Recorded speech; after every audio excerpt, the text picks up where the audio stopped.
Assalamualaikum warahmatullahi wabarakatuh. Selamat datang di podcast kita hari ini. Kali ini kita akan membahas tentang program makan bergizi gratis atau biasa disebut dengan MBG. Nah teman-teman, sebelum kita membahas ke MBG, nah ada pepatah kan, tak kenal maka tak sayang, tapi udah kenal gak disayang-sayang.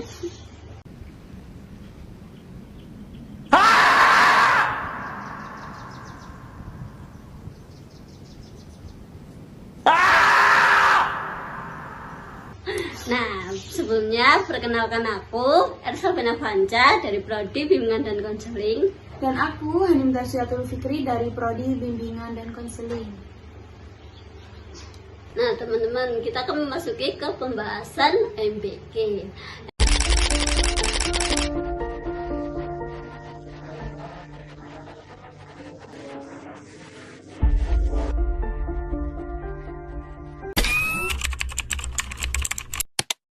Wherever you go, wherever you stay, don't you forget that love is always coming your way.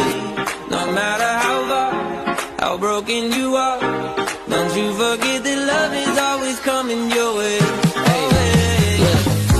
I don't know you, but I know you got tension in your neck. Stressed out, too addicted to your phone to go to bed. If that's you, then take a breath. MBG ini dapat banyak dukungan dari masyarakat, tetapi juga memunculkan berbagai kritik dan pertanyaan. Nah, dalam podcast kita hari ini, saya akan berada di pihak yang mendukung tentang program MBG. Dan saya juga akan melihat program ini dari sisi yang lebih kritisnya. Nah, tapi tentu saja di sini kita bukan untuk berdebat tentang program makan bergizi gratis. Tapi kita akan diskusi akan semua hal yang kita pembicarakan tadi. Dan selain itu juga, kita juga akan membahas tentang kelebihan dan kekurangan dari program ini. Apa sih MBG itu? Nah, mari kita kulik apa ya? Kita kuras lebih lanjut. Nah, sebelum masuk pro dan kontra, kita akan membahas apa sih MBG itu. Aku sih taunya MBG Mas Bahil Ganteng. MBG Mas Bahil Ganteng. Buah apa yang paling manis? Buah liu. Tambah ganteng aja My Little Bolu Ketan. Tambah ganteng aja My Little Bolu Ketan. Ya. Ya, bukan. Jadi MBG itu merupakan program penyediaan makanan bergizi gratis untuk sasaran tertentu, terutama pelajar. Nah, tujuannya itu untuk memenuhi kebutuhan gizi bagi pelajar Indonesia. Bukan hanya Indonesia sih, ya. Betul seluruh. Tapi kan program ini masih di Indonesia. Iya. Oke teman-teman. Nah teman-teman, selain MBG itu meningkatkan kualitas gizi, MBG juga mendukung kesehatan dan perkembangan mereka. Nah, alasan pertama saya setuju dengan adanya program MBG ini karena itu akan membantu untuk memenuhi kebutuhan gizi para anak-anak remaja di Indonesia. Mengapa itu penting? Nah, karena masih ada anak-anak yang belum mendapatkan makanan bergizi secara cukup setiap hari. Betul juga sih, karena memang kan kondisi ekonomi mereka kan juga berbeda-beda. Dengan adanya MBG, siswa dapat mendapatkan asupan yang lebih baik di sekolah. Bener sih, saya sih juga memahami ya tentang manfaat itu. 1 dari 5 anak Indonesia kekurangan gizi. Badannya sangat lemah, pertumbuhannya tidak normal.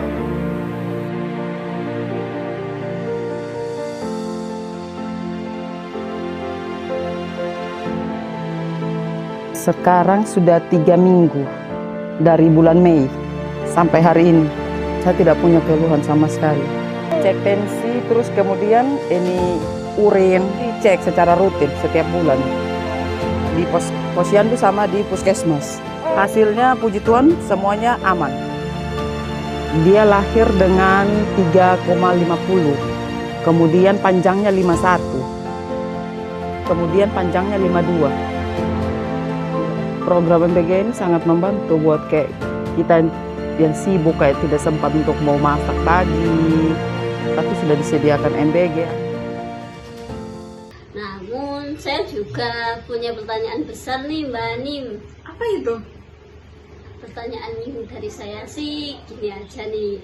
Kan program MBG ini mempunyai dana yang sangat besar untuk melaksanakannya.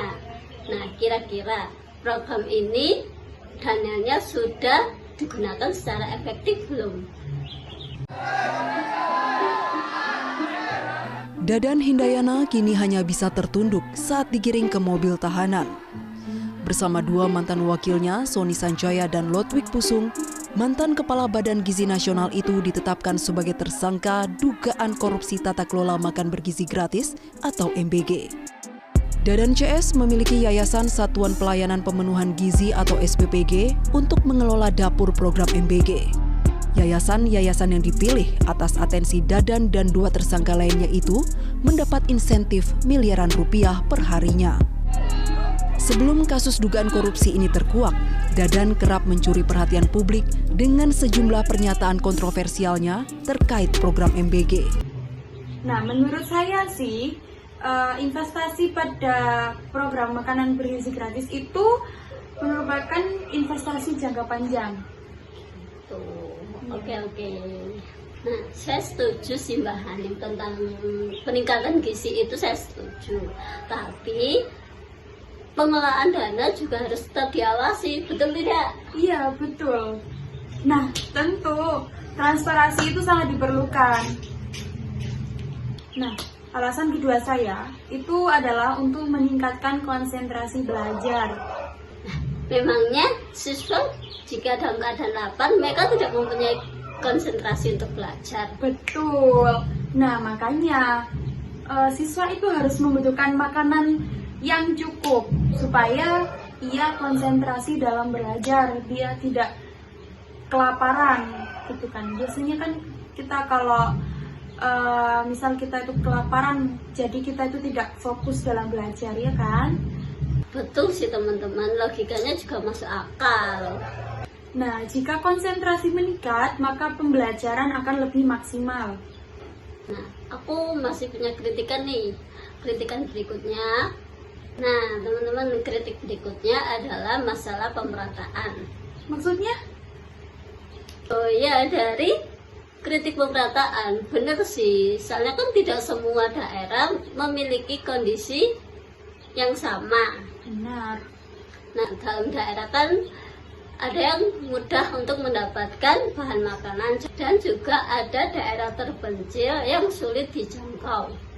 Nah, benar sih, itu akan menjadi tantangan yang besar dalam pelaksanaan program. Nah, pada daerah-daerah itu kan banyak nih, pastikan distribusi kan juga tidak merata. Nah, distribusi yang tidak merata bisa menurunkan kualitas layanan.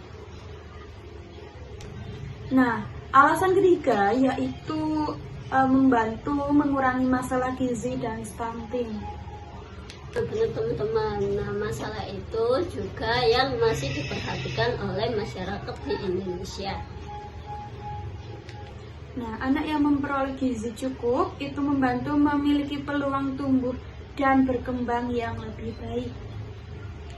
Nah, saya setuju. Jadi, saya setuju bahwa adanya pencegahan sebelum penanganan setelah hal itu terjadi.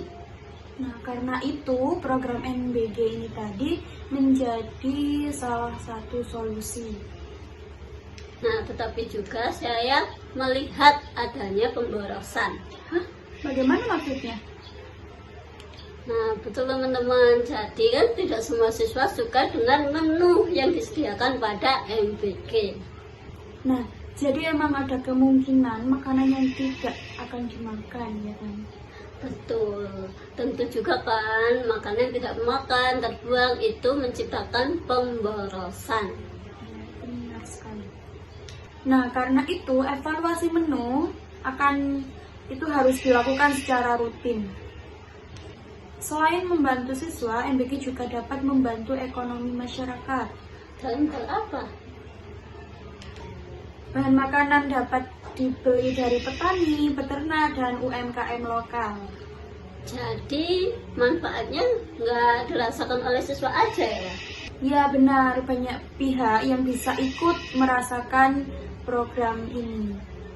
Nah, setelah aku mendengar pendapatmu, memang tujuan MBG ini baik. Nah, dan setelah mendengar kritikmu, saya juga memahami bahwa program ini itu harus benar-benar diperhatikan. Karena program yang baik belum tentu berhasil jika pengelolaannya kurang baik. Nah, sebaliknya, tantangan yang ada ini tidak selalu berarti program itu harus dihentikan. Nah, jadi yang perlu diperhatikan adalah perbaikan dan evaluasi. Nah, jadi dapat disimpulkan bahwa MBG itu memiliki banyak manfaat, terutama dalam pemenuhan gizi anak. Namun, MBG juga dapat tantangan dengan anggaran, distribusi, dan juga pengawasan. Jika dilaksanakan dengan baik, manfaatnya bisa dirasakan dalam jangka panjang. Tetapi juga pengelolaannya kurang baik, tujuan sulit tercapai. Karena itu, dukungan dan pengawasan masyarakat sama-sama penting. Semoga di diskusi yang kami sampaikan dapat menambah wawasan dan memberikan. Betul sih teman-teman, logikanya juga masuk akal. Jika konsentrasi Rasanya udah habis terus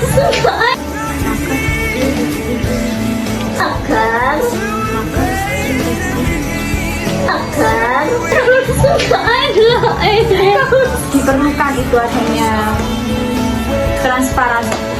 Iya, mau ngobrol kali.